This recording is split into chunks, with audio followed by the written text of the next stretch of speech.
I can still see it in my mind like a photograph. The moment everything shifted. The air in the office was heavy with the smell of burnt coffee and printer toner. The hum of fluorescent lights above mixing with the faint echo of forklifts outside. I was leaning over my desk, reviewing the weekly logistics schedule, when my boss, Daniel Carter, stepped into my office without knocking. He had that thin smile he used when he wanted to remind people who was in charge. "Alice," he said slowly, like he was testing the word, "you'll regret it if you go against me." It wasn't the first time he'd tried intimidation, but this time there was something sharper in his voice, something final. I didn't flinch. I just nodded once. Understood. What I didn't say, what I kept behind a calm face, was that he'd already made a mistake big enough to bury him. I'd been at Carter Logistics for nearly 9 years. I started in scheduling, but over time I became the unofficial problem solver, the one who caught mistakes before they became disasters. In an industry where a late shipment could mean millions lost, that mattered. But Daniel never cared about that. He was more interested in corner offices, big contracts, and making sure every success had his name on it. People like me were there to make him look competent. That's why I noticed the email he didn't.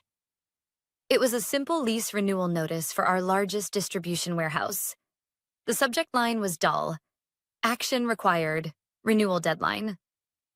I knew the building, 120,000 square feet of prime industrial space right off the highway, the hub for over 60% of our shipments. The renewal date was in 3 weeks. If it lapsed, the property could be leased to someone else immediately. Daniel had forwarded the email to operations with a note. "Handle this." Operations, of course, assumed he meant it was already handled, and that's how things got lost. I read the attached lease twice. My fingers drummed against the desk. If someone else secured that lease, Carter Logistics couldn't operate in the region without massive delays.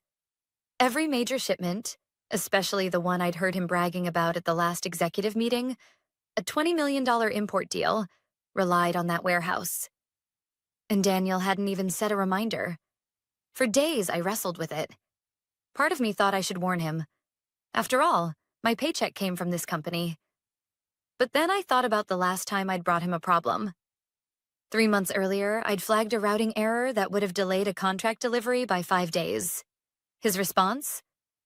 A smirk and, "Alice, stick to your lane. I've got experts for that."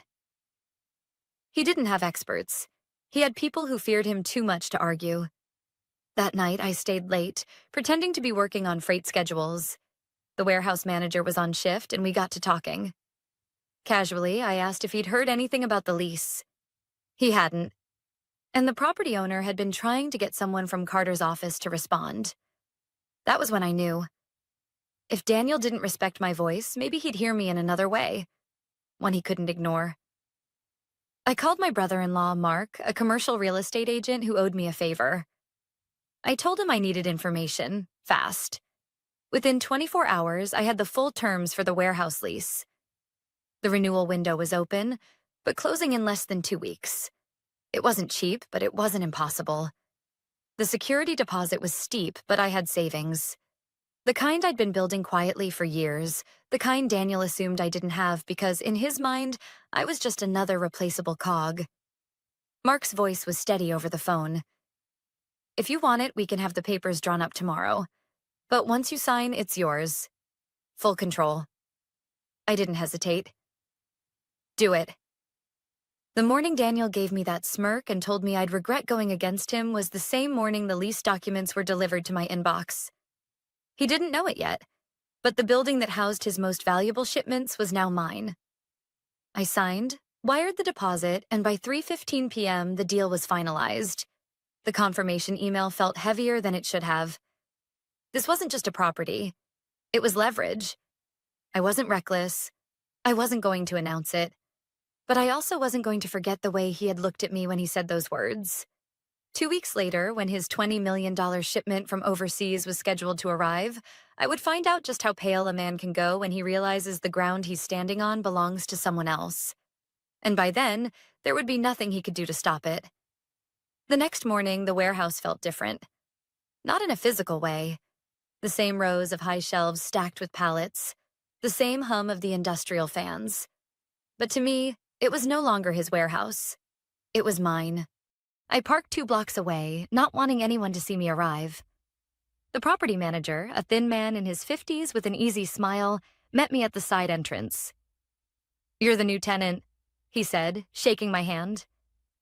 His voice had a hint of surprise, like he'd expected a corporate rep in a tailored suit, not a woman in a plain blazer and jeans. "That's right," I replied. "And I'd like to keep it quiet for now. No changes to daily operations until I say otherwise." He nodded, pulling a set of keys from his pocket. "You've got full access. Lease terms are exactly as you saw. You can sublet, terminate, or renegotiate as you see fit." The metal keys felt cold in my palm, heavy in more ways than one.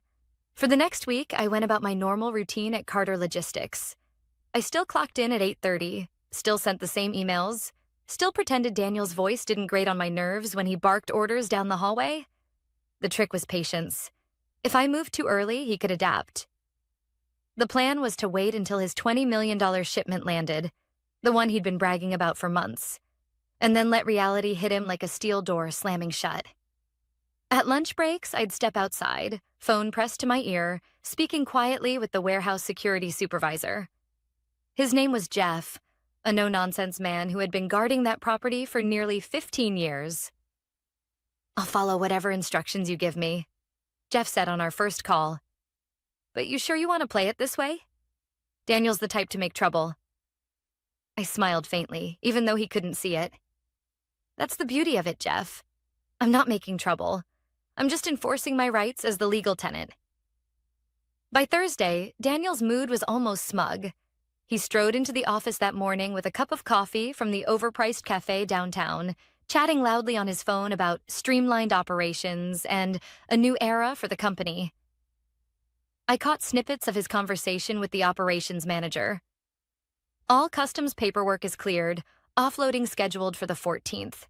Trucks will run straight from the port to the warehouse." Flawless execution.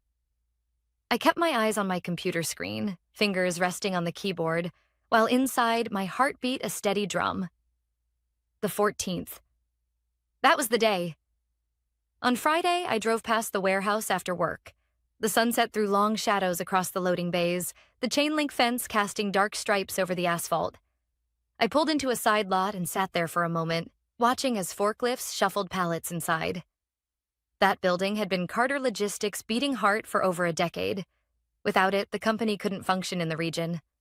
Daniel knew it. I knew it. And in less than a week, everyone else would know it too. I spent the weekend finalizing my plan. Not because I thought Daniel might challenge my ownership. The lease was airtight. But because I knew he'd try to spin it. People like him didn't admit defeat. They invented alternate versions of reality. I made copies of the lease, the payment receipts, and the property manager's confirmation letter. One set went into my home safe. Another went into a manila envelope at my sister's house. By Sunday night, I felt a strange calm. Daniel called a morning meeting. His energy was electric. He paced the front of the conference room, tossing numbers onto the whiteboard like confetti. "This shipment," he said, tapping the board with the marker, "is going to double our quarterly profits. This is the big one, people. Every truck, every driver, every warehouse hand, all hands on deck." There was applause. A couple of the managers exchanged grins. I kept mine small, careful, just enough to look like I was part of the enthusiasm. Inside, I was counting down hours. That afternoon, Jeff called me. "Just so you know," he said, "Daniel sent a junior manager over here today to walk through the warehouse. I told him access was restricted without your written authorization." I could almost hear the pause in Daniel's day when that message got back to him. But he wouldn't panic yet. Not until the trucks rolled up and he couldn't get inside. "Good," I told Jeff. "Hold your ground." The office was buzzing. Schedules printed, driver assignments posted, everyone preparing for the massive offload. Daniel was in rare form, shaking hands, slapping backs, telling anyone who'd listen about decisive leadership. I kept my head down, double-checking invoices in the system I knew he wouldn't be able to process by tomorrow afternoon. That night, I didn't sleep much. I lay in bed staring at the ceiling, running through every possible reaction Daniel might have. Denial, rage, bargaining. What I didn't imagine was him walking away quietly. That wasn't who he was. But tomorrow, when the trucks pulled in and Jeff met him at the gate, it wouldn't matter. The papers in my name would speak louder than anything he could say. The morning of the shipment, the air felt different. The sky was still pale with dawn, and the streets around the port were already alive with rumbling engines and the hiss of air brakes. I parked 2 blocks away from the warehouse again, sipping lukewarm coffee from a paper cup. My phone buzzed. It was Jeff, the warehouse security supervisor. "They're here," he said simply. By 8:30 a.m., the convoy of trucks had pulled into the access road, 20 of them, each carrying containers packed with goods worth more than I'd make in a lifetime. This was Daniel's crown jewel, the $20 million shipment he'd been bragging about for months.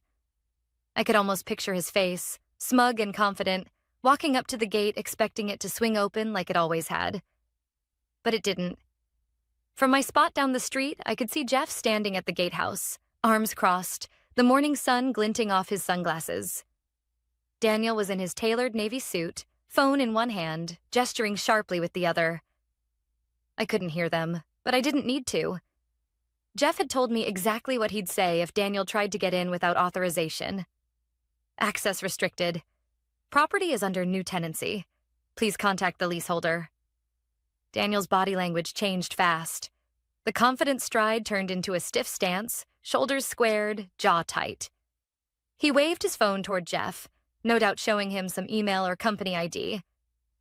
Jeff didn't move. He just shook his head slowly.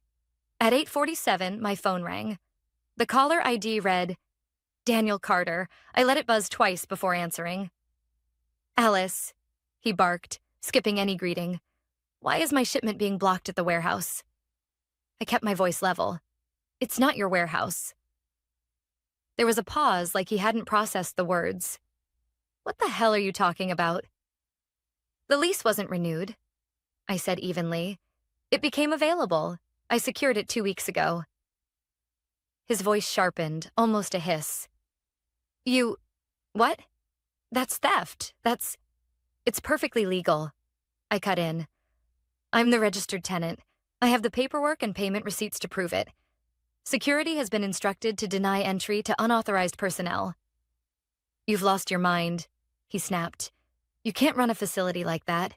You think you can hold my shipment hostage? I'll have you in court before lunch." I didn't raise my voice. "Then I suggest you speak to your lawyers before the goods spoil." By 9:15, the tension had spilled into the office. Phones were ringing nonstop, the operations manager pacing like a man on hot coals. Word traveled fast. The convoy was stuck at the gate, drivers on the clock, port schedules being thrown into chaos. I walked into the office like it was any other day, a folder tucked under my arm. People looked up as I passed, their conversations dropping mid-sentence. Daniel wasn't at his desk. He was still at the warehouse trying to force his way in. At 10 a.m., I emailed the board of directors. Subject line, urgent, warehouse leaseholder update. I kept it short, attaching a scanned copy of the signed lease, the payment confirmation, and a notarized statement from the property manager. The body of the email simply read, "For clarity, the warehouse in question is under my legal tenancy. All access decisions are in accordance with the signed lease agreement. I have informed Mr. Carter of this on multiple occasions. Please advise on next steps." I hit send, sat back in my chair, and let the silence hang. Around 11:30, Daniel stormed into the office. His tie was loosened, his face pale under the fluorescent lights. He slammed his door so hard the glass rattled. 2 minutes later, his assistant appeared at my desk. Her voice was low, urgent. "He wants you in his office. Now." I walked in without knocking. Daniel was standing behind his desk, both palms pressed into the surface. "You think you've won something here?" he said, his voice low and shaking. "You're playing with people's livelihoods." I said slowly, "I've taken control of a situation you neglected." If you'd read the renewal notice, we wouldn't be here. He pointed a finger at me. This isn't over. I will bury you for this. I met his eyes. You already tried burying me. This is me digging out. By mid-afternoon, the board had responded.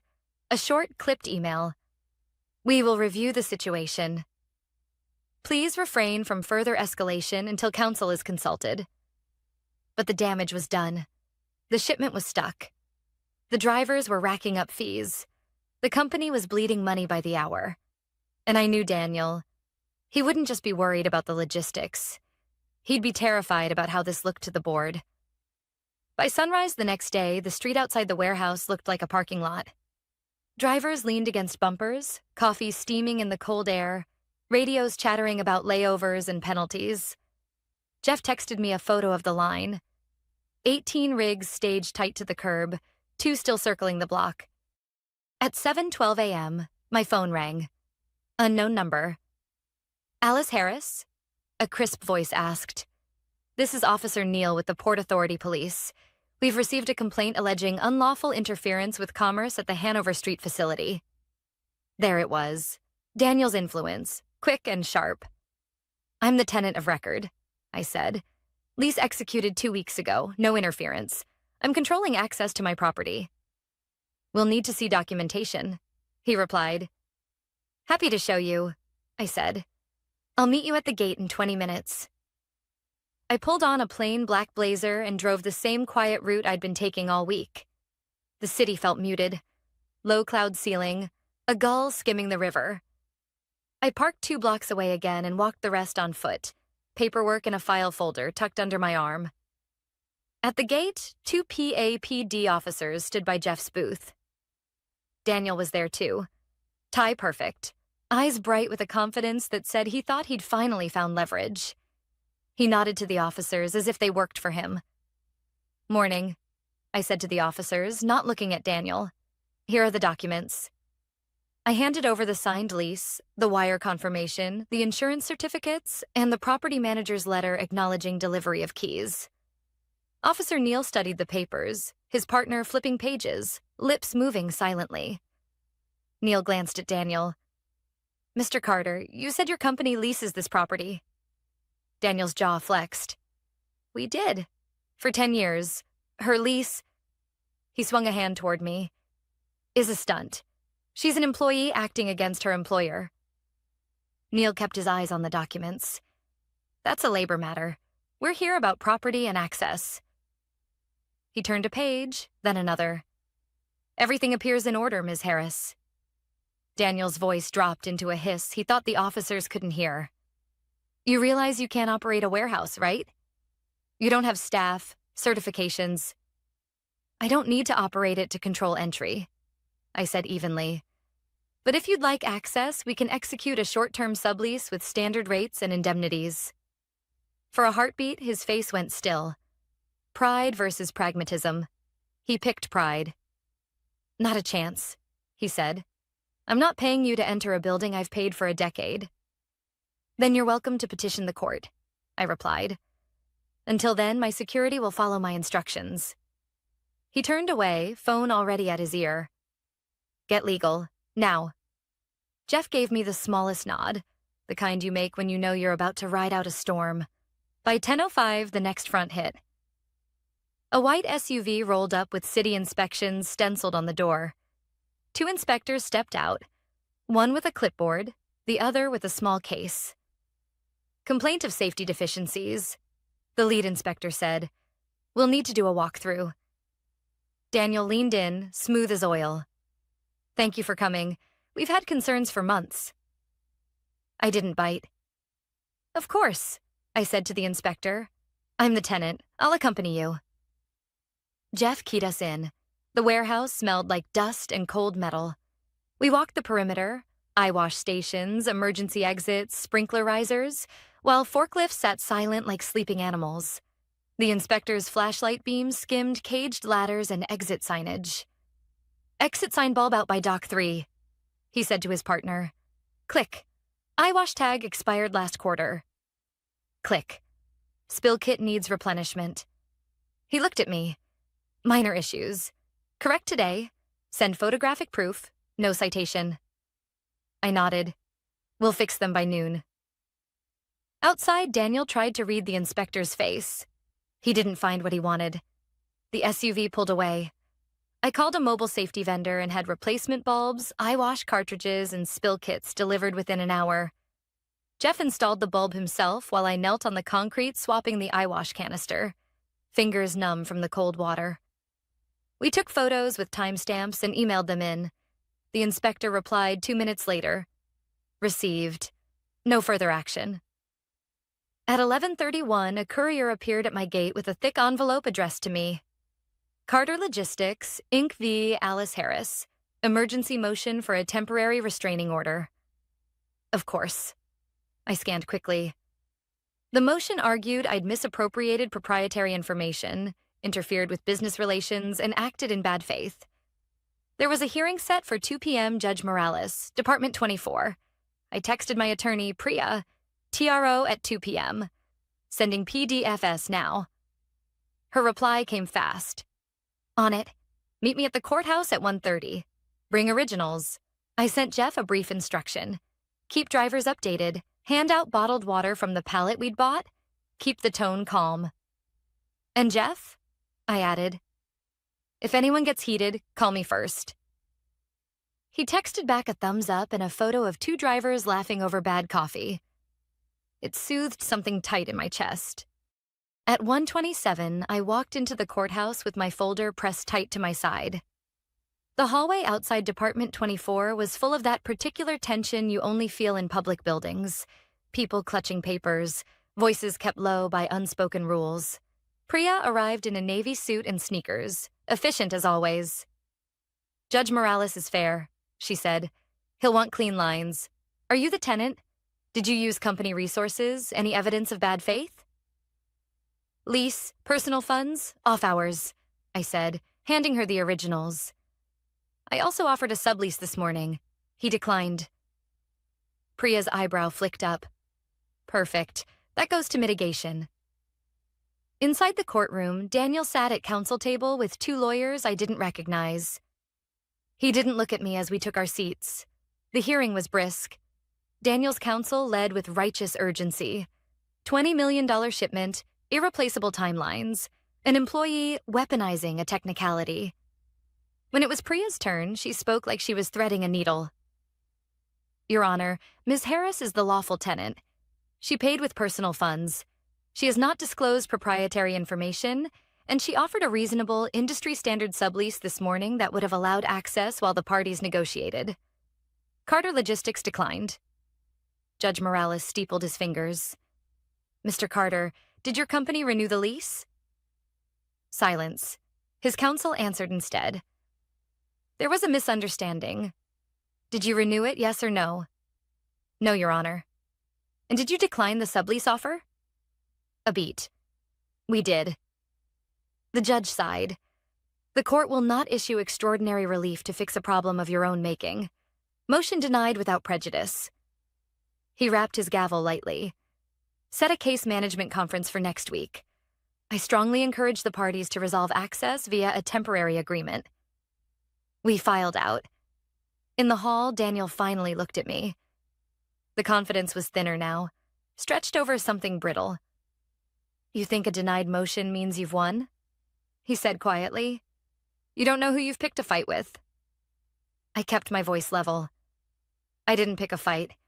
I signed a lease you ignored. I've given you 2 off-ramps. You chose neither. His jaw worked.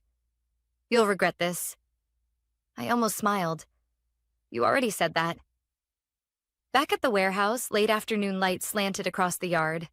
Drivers shuffled, engines idled.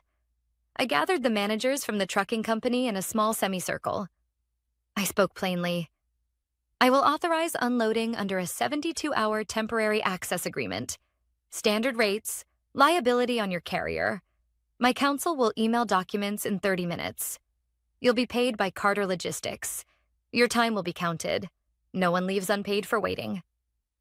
Men and women whose schedules lived and died on paper nodded. It wasn't victory. It was relief shaped like a plan. At 5:22, my email pinged. The board's chair. We saw the ruling. We need to talk tomorrow at 9 a.m. Bring your documentation. I closed my laptop and leaned against the cool metal of the gatehouse, the day's noise washing over me. Diesel, chatter, the slow clank of a chain.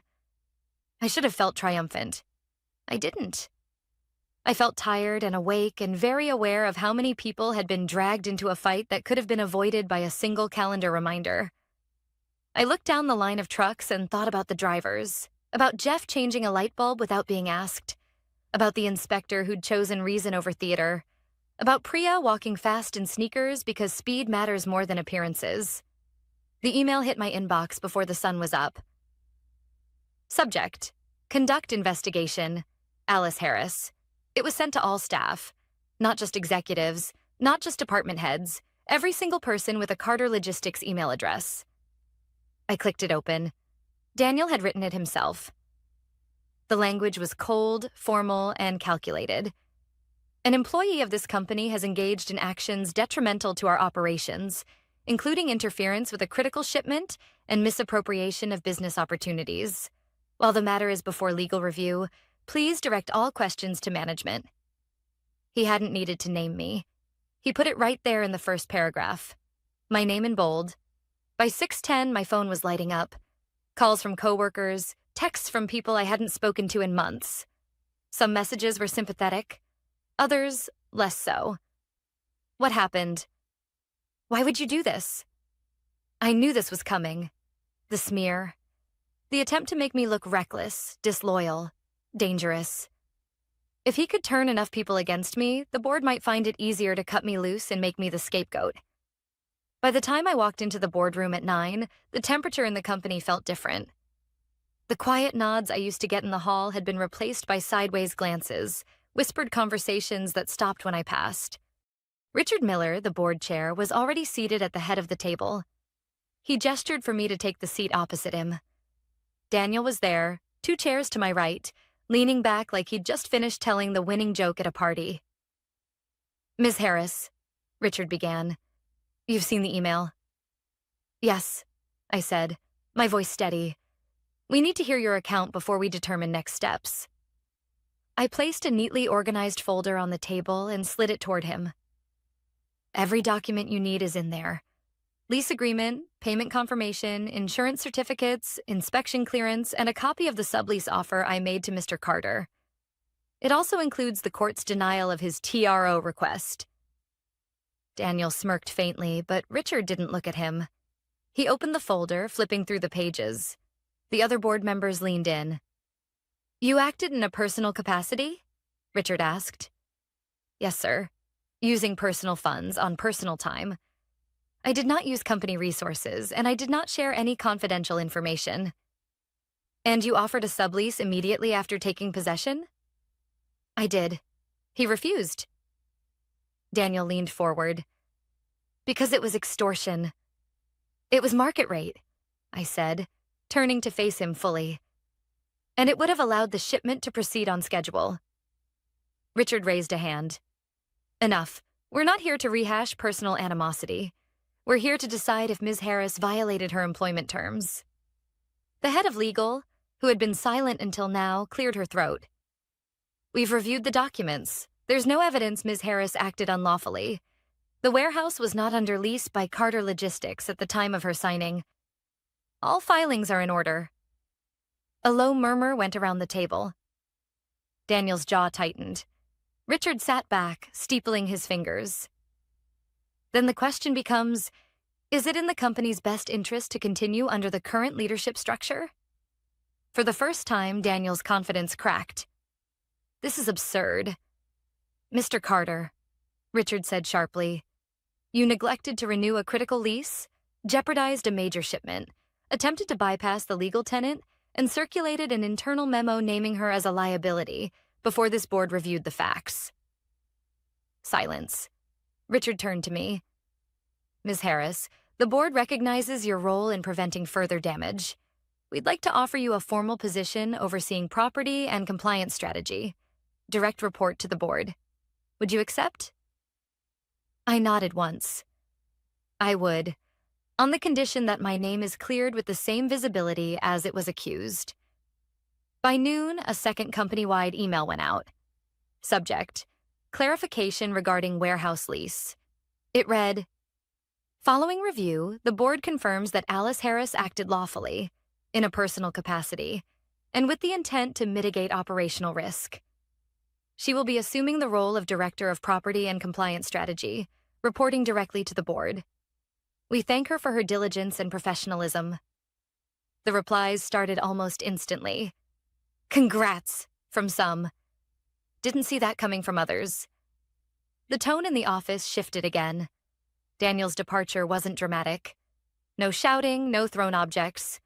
Just a closed-door meeting in the afternoon, followed by him walking out with a cardboard box, sunglasses on despite the cloudy sky.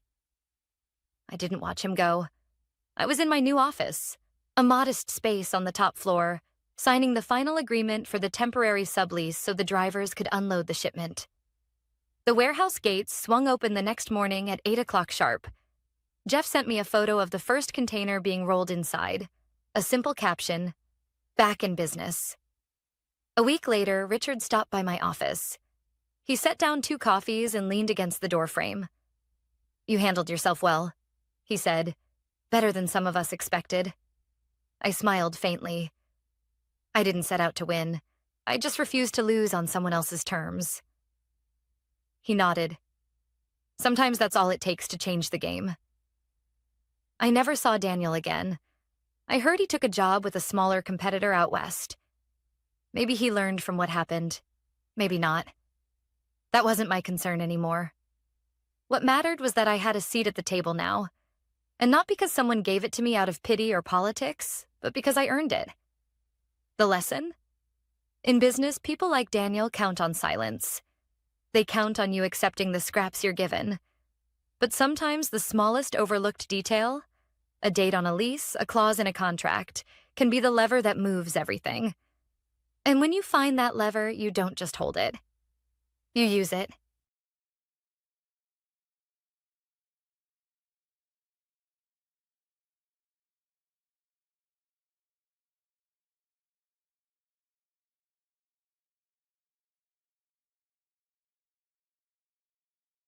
We don't need just a pretty face here, sweetheart. This is a real company, not your little hobby. That was the very first thing Nathan Cole said to me. I didn't know him, but I knew the type. Expensive suit, too much cologne, the smirk of a man who thought charm could replace competence. I didn't answer. I just looked at him for a second, then at the CEO's office door he had just walked out of. That's when it clicked. Nathan was the CEO's son, and apparently my new boss. My name is Jessie Carter.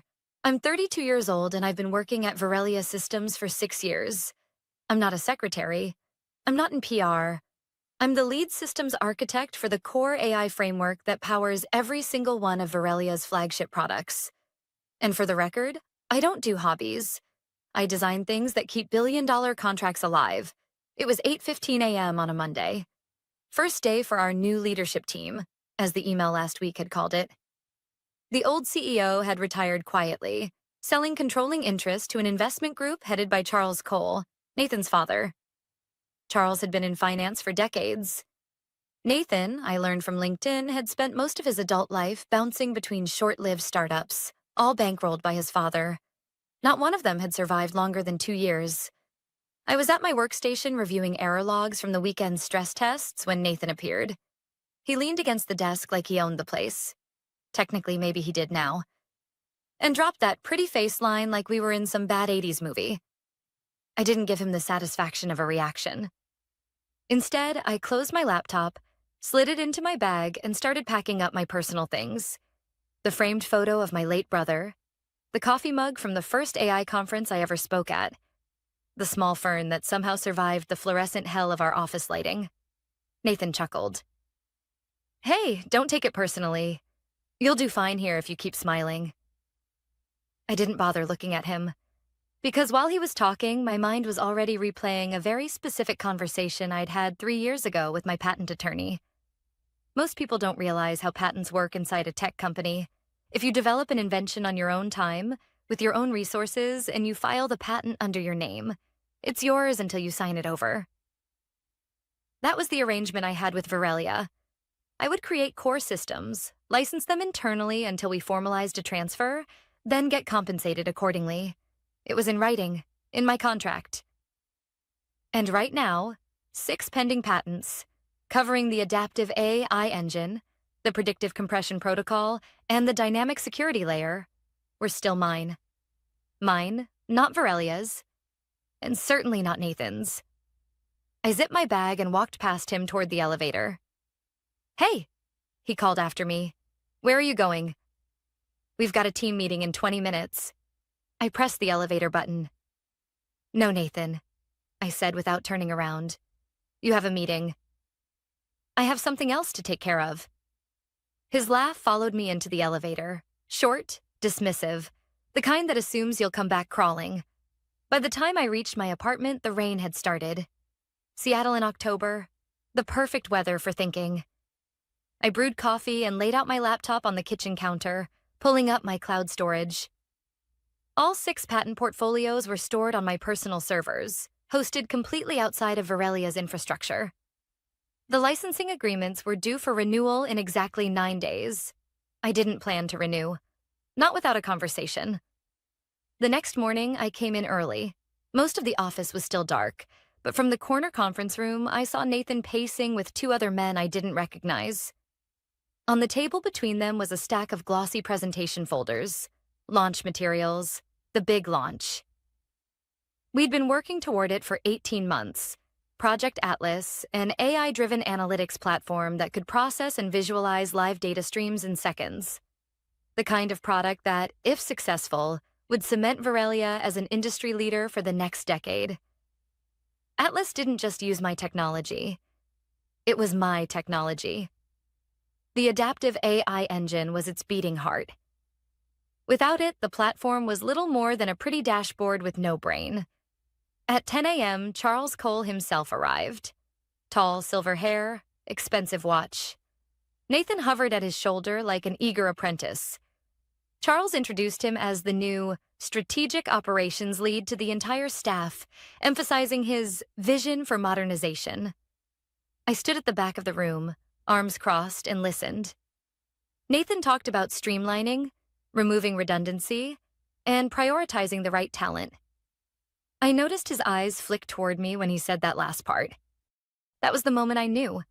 They weren't just here to lead. They were here to replace.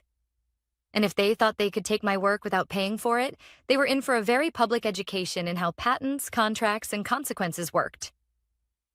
That night, I got a call from someone in the development team. "You didn't hear this from me," they whispered, "but Nathan's been asking the engineers to document everything about your AI engine. Full architecture diagrams, source code, the works. Says it's for knowledge sharing." My fingers tightened on the phone. I'd seen this playbook before. This wasn't knowledge sharing. This was asset capture. And if Nathan thought I was just going to sit quietly and let it happen, he was about to find out how wrong he was. Because I already had a plan. And it started with walking out of that building with my entire patent portfolio in my bag. The next morning, the office felt different. It wasn't that people were acting strangely. They weren't. But there was a new undercurrent, a subtle shift in posture and tone. Conversations that used to pause when I walked by now continued, but quieter, like they were about something I wasn't supposed to hear. I'd been in corporate long enough to recognize the signs. Someone, somewhere, had decided my role was under review. At 8:12 a.m., I opened my inbox to find 3 meeting invites I'd never received before, all for Project Atlas documentation review. The organizer, Nathan. The attendees, senior engineers, 2 new consultants I didn't know, and not a single member of the legal or patent team. That was my first hook of the day. The second came 10 minutes later when I got a Slack message from one of the junior developers. "Jesse, did you approve giving the consultants full repo access? They're downloading the entire AI framework." I typed back, "No. Who authorized it?" The reply was immediate. "Nathan said it was cleared by you, but It's not right. I didn't answer. I didn't need to. From my desk, I could see Nathan in the glass-walled conference room. He was leaning back in a chair, arms spread like a king surveying his court, while two engineers projected my framework's architecture diagrams onto the wall. That wasn't documentation review. That was a blueprint theft in broad daylight. I forced myself to stay calm. I knew something they didn't. Without the licensing agreement, the code might as well be an empty shell. The patents were mine until signed over, and right now that contract was sitting unsigned in my apartment drawer. Still, this meant my timeline had just changed. If they were moving now, I had to move faster. At 10:30 a.m., Nathan appeared at my desk, holding a coffee he clearly didn't make himself. Morning, Jesse. Just wanted to let you know we're working on streamlining Atlas for launch, making sure everyone's aligned. I kept typing.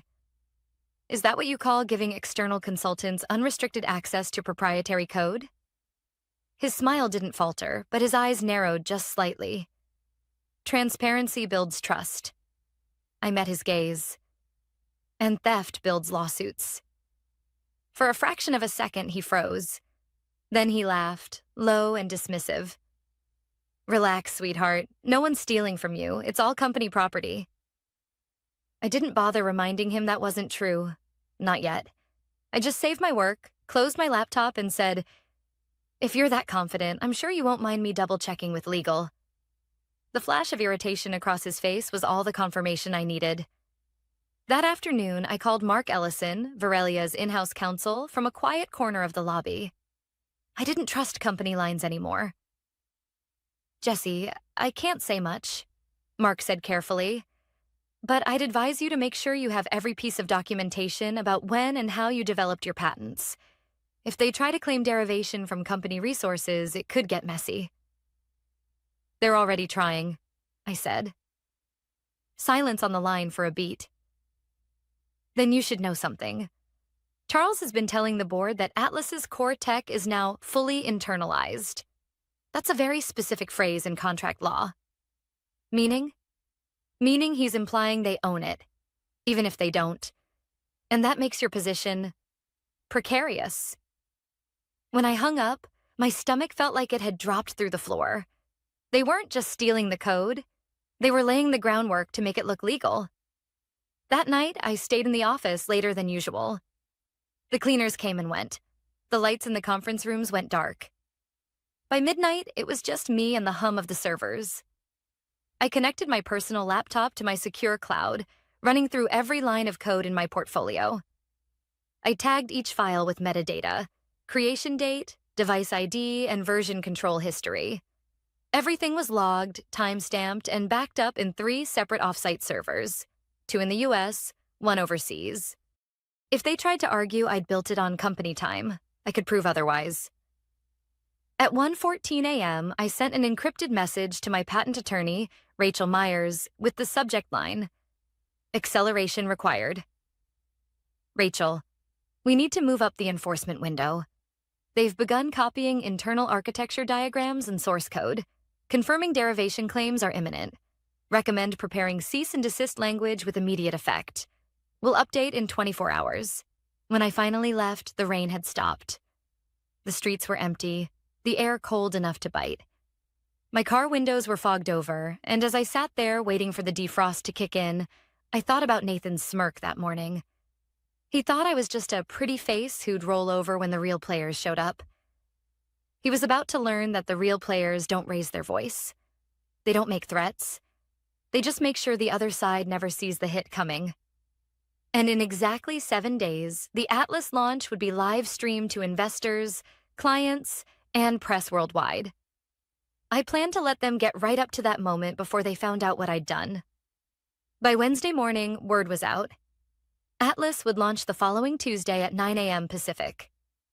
The announcement went out in an all-staff email from Charles Cole himself, full of buzzwords like market disruption, strategic advantage, and visionary leadership. Nathan's name appeared 3 times in the message. Mine didn't appear once. At 8:45 a.m., I walked into the office kitchen for coffee and overheard 2 of the engineers talking. They're saying the new AI engine can handle triple the concurrent load of the old version, one whispered. I didn't say anything, but my hands tightened on the coffee pot. There was no new AI engine. There was my engine, which they'd been scrambling to map out piece by piece. Any triple capacity claim was either marketing spin or pure fantasy. At 10 a.m., I got a meeting invite titled Pre-Launch Technical Briefing. The attendees included the board, Charles, Nathan, and the new consultants. My gut told me this wasn't a normal briefing. It was a control grab. When I arrived, Nathan was already at the head of the table, sleeves rolled up like he'd just come from solving the world's problems. He clicked through slides full of colorful graphs and bullet points. This, he said, pointing to a performance chart, is the future of Atlas. I recognized the chart instantly. It was based on my original benchmark tests from months ago, before they'd even begun modifying the system.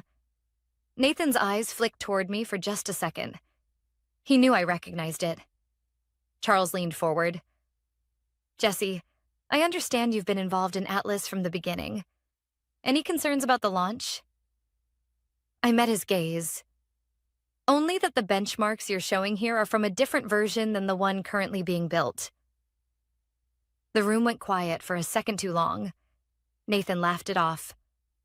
Jesse's just being cautious. She's protective of her work. And that's a good thing. I didn't push further. Not here. Not yet. That afternoon, I got a call from Rachel, my patent attorney. They filed a motion to clarify ownership of the AI engine, she said. It's not a lawsuit yet, but it's a signal. Meaning they're hoping I'll cave? Exactly. They're betting you'll hand over the patents to avoid a fight before launch. My advice? Don't respond until we deliver the cease and desist. When can we send it? Monday morning, 10 a.m. That's early enough to create panic. Late enough they can't pivot before Tuesday's launch. That night, I stayed late again. Not to change the code, but to audit it. Every instance of my patented algorithms was still embedded in the Atlas build. Without them, the authentication layer would revert to basic username password verification. Technically, they could still launch like that. But it would be like leaving the front door unlocked in a bad neighborhood and then broadcasting the address on live television. On Thursday, Nathan called me into his office. Look, he said, pretending to be casual. I know we got off on the wrong foot. You're smart, you're valuable, but this is a new era and the way we do things is changing. Changing how? For starters, we need to think bigger, and that means making sure Atlas belongs to Verelia, not any one person. I folded my arms.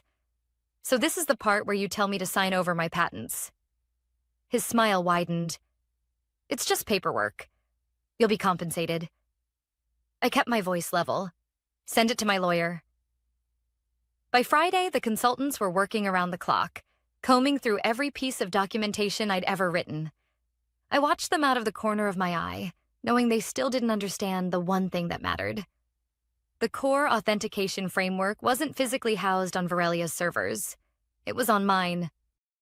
Saturday morning, my phone buzzed with a text from one of the junior engineers. Nathan just told the board Atlas is independent of your tech now. He's lying. The build still calls your framework 326 times on login. That was the third hook. Nathan wasn't just arrogant. He was reckless. If they launched with my tech without a licensing agreement in place, it wasn't a gray area anymore. It was textbook patent infringement. On Sunday, I drove to Rachel's office with a hard drive containing every version of the AI engine, all metadata intact. We went over the cease and desist one last time, line by line. Once this is served, she said, you have to be ready for immediate retaliation. They'll accuse you of sabotage, theft, whatever they can throw at you. Let them, I said. The truth's on my side. Rachel slid the envelope across the table. Then we're ready. That night, I couldn't sleep. I lay in bed, listening to the rain, thinking about the faces I'd see in the office tomorrow morning when the courier walked in with that envelope. Nathan would smirk, then panic. Charles would go straight to damage control. And everyone else? They'd wonder how the launch could possibly go wrong. I closed my eyes and pictured Tuesday at 9 a.m. The stage, the cameras, the investors in their suits, and the moment they tried to log into Atlas, only to find the door locked, the lights out, and the keys in my pocket. At 9:57 a.m., Monday, I was in my chair with my laptop open, cursor blinking over an email draft I'd been rereading for 20 minutes. The subject line was simple. Notice of license termination, Atlas authentication components. It had 3 attachments: the signed cease and desist from Rachel, the exhibit list of my patents, and the prior internal license letters that proved Verelia had always treated my tech as licensed, not owned. At 10 a.m. sharp, the courier stepped out of the elevator and walked straight to reception. From my desk, I watched the envelope get passed to Charles's assistant, then to Mark Ellison from legal. Within a minute, I saw Mark moving quickly toward the executive suite. Less than 2 minutes later, my phone lit up. Incoming call. Private number. I let it ring out. A Slack pinged. Then another. Then an email from Office of the CEO. Conference room A, now. I took a breath, slid my phone into the drawer, and walked. Charles was standing at the end of the table when I entered, the envelope open, pages spread like a fan. Nathan had that fixed grin people wear when they think they're still in control. Mark sat off to the side, legal pad ready, face neutral. Charles didn't waste time. Jesse, what is this? It's notice you're not authorized to use my patented components in Atlas, I said. I kept my voice even. The license expired. Renewal was never executed. You've continued using the tech without permission. Nathan laughed. Your tech? It's company tech. Mark cleared his throat. To be precise, portions of the framework are covered by pending and issued patents filed under Ms. Carter's name. Historically, we've used internal licenses pending transfer. Historically? Charles snapped. We own the company. We own the code. Ownership of code and ownership of patent rights are not the same thing, Mark said quietly. This notice triggers certain obligations. Nathan rolled his eyes. Obligations like stopping use, I said. Immediately. Charles slid a fresh document across the table. Then sign this transfer now and we're done. I didn't touch it. Send it to my attorney. He leaned in. There's a launch in 24 hours. If you push this, you'll destroy everything we've built. You're free to rebuild an authentication layer that doesn't infringe my claims, I said. You cannot use mine without a license. Nathan's grin cracked. This is blackmail. It's called contract enforcement, Mark said. Charles turned to me, voice dropping half an octave. You walk out with those patents and we will pursue you for theft of company IP. I kept my hands on the chair back so he wouldn't see them shake. Everything was developed off-site, on my equipment. You have my logs, purchase receipts, the version control history. You've had them for years. Silence. Then Charles exhaled through his nose. Get out, he said. We'll handle this. I walked back to my desk. I didn't pack this time. I documented. At 10:42 a.m., I sent a single statement email to legal and the executive team. Per attached C&D, effective immediately, I am revoking access to all remote endpoints, keys, and services that implement claims in the attached patents. This action is limited to my property and does not alter or access any Verelia asset. I will maintain full forensic logs. 2 clicks. Rotate primary API keys, disable legacy fallback token, revoke the Atlas service account on my gateway. It took 41 seconds. The system continued running on cached sessions. No active user was kicked. If they stopped touching my endpoints, nothing would break. Yet. By 11:15 a.m., Slack went loud. Engineers, who changed the auth gateway? Why are we getting 401s on stage cluster? Did we cut over to the new provider? Its security DM'd me. We're running an emergency audit. Please bring in all company devices. I replied, happy to. I don't have any company devices at home. My personal equipment is not subject to audit. 2 minutes later, HR emailed me a PDF titled Updated Employment Agreement, IP and Device Policy. Timestamp, 11:23 a.m. New language. Retroactive language. I replied, CCing Mark and Rachel. I will not sign retroactive policy. Please address counsel to counsel. At 12:05 p.m., Nathan appeared at my desk with a security supervisor I'd never met. We need your laptop, he said. This is my personal machine, I said. Here's my signed device waiver from onboarding. I handed the form across. He snatched it, skimmed, and handed it to the supervisor with a grimace. We're putting you on administrative leave, he said. Hand over your badge. I set the badge on the desk. I'll await written confirmation and next steps from legal. He expected a scene. I gave him a paper trail. As they walked away, my phone buzzed with a message from a junior engineer. Stage can log in if we recycle sessions. Prod is fine, for now. That was the keyword. For now. The cache window would expire.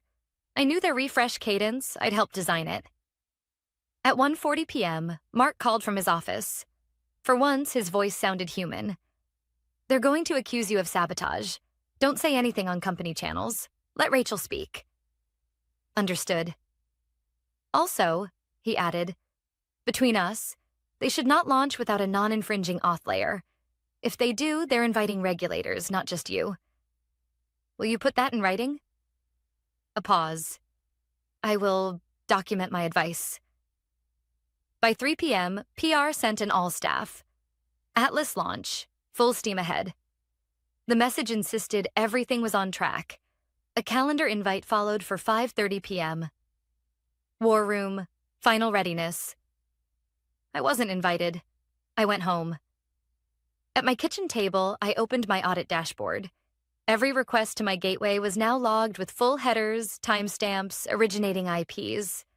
I wasn't touching their systems. I was watching my own. Legitimate, boring, unassailable. At 6:12 p.m., a new client ID pinged my gateway, one I didn't recognize. It tried to authenticate 6 times in 20 seconds, failed, then vanished. 3 minutes later, another. Someone was brute probing the edges, hoping I'd left a door cracked open. I forwarded the log to Rachel with a single line. Attempted unauthorized access to my property following notice. She replied 1 minute later. Good. Keep logging. Do not engage. The night wore on in pings and quiet. At 9:03 p.m., a message from an engineer I trusted. They're swapping in a temporary auth. It passes smoke tests, but chokes on concurrent refresh. Nathan says we're fine. How many users can it handle? I wrote. We got to 38. Atlas's demo would put hundreds on it at once. I slept badly, that nervous half-sleep where your mind keeps running scripts. Twice I sat up convinced I'd forgotten something, then lay back down when I remembered the checklist and the backups and the letters in triplicate. I'd done this by the book. They were the ones sprinting into traffic. Tuesday, 5:42 a.m. My alarm. I made coffee stronger than necessary and opened the stream announcement. 9 a.m. Pacific. Investor list visible in the RSVP banner. Tech press already tweeting about the AI moment. The war room calendar showed a 7 a.m. status call. I wasn't on it, but someone forwarded me the agenda anyway. 7 a.m. smoke test. 7:30 a.m. load test. Limited. 8 a.m. green, red go. 8:30 a.m. PR brief. 9 a.m. live. At 7:06 a.m., my phone lit up with a thread from the engineer. We passed smoke. Load test skipped. Nathan says optics. I stared at the screen. Skipped. Because load tests could tank confidence. Because reality was negotiable if the slide looked good. At 8:11 a.m., I received an email from Charles directly. Last chance. It was one sentence. Sign the transfer and we'll make you whole. No numbers, no terms, just trust me from a man who had tried to slip retroactive policy under my door. I replied with the same sentence Rachel had taught me on day 1. Please direct all communications to my counsel.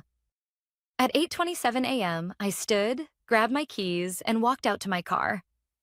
I didn't need to be anywhere specific. I needed to not be there. I drove to a quiet lot 2 blocks from the office, the kind where delivery trucks nap between runs. Rain ticked on the windshield. The city moved around me like it always had, indifferent. I opened my laptop and pulled up the stream. The stage was minimalist. A big LED wall with the Atlas logo, a demo station, 2 stools. Charles appeared first, measured and smooth. He introed the problem, the market, the vision. Then he smiled toward the wings. And to show you the future, here's Nathan Cole. I watched him cross the stage, confident, hands open, voice warm. He spoke about speed and trust and scale. He invited the audience to pull out their phones, scan the QR code, and experience Atlas live. A QR shimmered on the screen. I glanced at the clock. 8:59 a.m. In my audit window, connections started to bloom. Guest accounts, conference Wi-Fi pools, carriers. Not to my gateway, to theirs. I closed my eyes for a second and breathed. In 1 minute, the test would become traffic. In 1 minute, marketing would meet math. I set the coffee down, steadied the laptop on my knees, and watched the counter tick. 9 a.m. At 9 a.m., the counter spiked. My audit window lit up like a Christmas tree. Hundreds of concurrent login attempts funneled into the Atlas endpoint. For the first 3 seconds, everything looked stable. Then, at 9:03 a.m., the red bars started appearing. Failed authentication. Token refresh timeout. The refresh bottleneck I'd been warned about was kicking in. By 9:05 a.m., over half the sessions were returning error messages. I switched to the live stream. Nathan was still on stage, beaming, walking the crowd through the features on the big LED screen. On the right-hand side, a live feed showed user dashboards loading in real time. Only now those dashboards were freezing. A murmur rippled through the audience. Someone's phone in the front row buzzed. They glanced at it, frowned. On the big screen, a spinning wheel replaced the interactive map. Nathan noticed. I saw it in the quick flick of his eyes, but kept talking. By 9:07 a.m., the failures were unavoidable. The spinning wheel gave way to red banners. Error, unable to connect to authentication server. It wasn't just the demo accounts. It was everyone. Nathan's smile faltered for half a second before he turned toward the wings. Off camera, someone was frantically waving. He chuckled into the mic, voice pitched too high. Looks like we've got some live launch jitters. The team is on it. Let's give them a round of applause. The applause was thin. Back in my audit logs, the requests were stacking up and failing instantly. Their temporary authentication layer simply couldn't handle the load. And because they'd ripped out the caching bridge that had bought them a few days of breathing room, there was no safety net. At 9:12 a.m., the live stream cut away from the failing demo screen and switched to a promotional video. Glossy stock footage of diverse teams smiling over laptops. A Band-Aid on a severed artery. From where I sat in the parking lot, I could picture the scene in the war room. Consultants shouting over each other, engineers hammering keyboards, Charles demanding someone fix it now. I knew the truth. They couldn't fix it now. Not without my framework. Not in the middle of a live launch. At 9:17 a.m., my phone buzzed. Unknown number. I let it go to voicemail. Then again. This time I picked up. It was Charles, his voice tight. Jesse, what would it take to get this back up? Right now. License agreement, I said. Signed with payment terms. That's not realistic. Neither is launching without infrastructure. He swore quietly. We'll call you back. He didn't. By 9:30 a.m., they cut the stream entirely. The press release that had been queued up for a successful launch of Atlas was deleted from the corporate site. Tech journalists on Twitter were already posting screenshots of the errors. One headline appeared before I even closed my audit window. Betrayal Atlas launch fails live. Authentication meltdown. I drove home. The rain had started again, fine and cold. My phone was a constant buzz of calls, texts, emails. I ignored all of them except Rachel's. Damage control mode, she said as soon as I answered. They're trying to spin this as unexpected server outage. Doesn't change the fact they violated your patents. The paper trail is clear. You're in a strong position. How strong? Strong enough to negotiate terms before they even think about court. By Wednesday, the board had called an emergency meeting. Nathan was quietly removed from any public-facing role. By Friday, his LinkedIn profile listed him as exploring new opportunities. Charles released a statement about leadership realignment and unexpected technical challenges. 3 of Verelia's largest clients canceled their contracts. The stock dropped 37% in 4 days. And according to one of my contacts in engineering, the consultants brought in to save Atlas walked after realizing the rebuild would take 6 to 9 months. The following Monday, Charles himself called me. This time, there was no tight control in his voice, just exhaustion. We're prepared to discuss licensing terms, he said. Exclusivity, purchase of patents, whatever it takes. Rachel handled the rest. By Thursday, the agreement was signed. The number they wired to my account was more than I'd made in 6 years at Verelia. In exchange, they got a 3-year non-exclusive license to my tech, just long enough to survive the rebuild without going under completely. I didn't go back to the office. I didn't even keep in touch with the people I liked there. I spent 2 weeks decompressing, then started sketching out something new. By January, I'd incorporated my own company, Aegis Logic, specializing in secure, adaptive authentication systems. Within 6 months, we had contracts with 2 of Verelia's competitors. Verelia? They limped along for a while. When the 3-year license ran out, they tried to build their own system from scratch.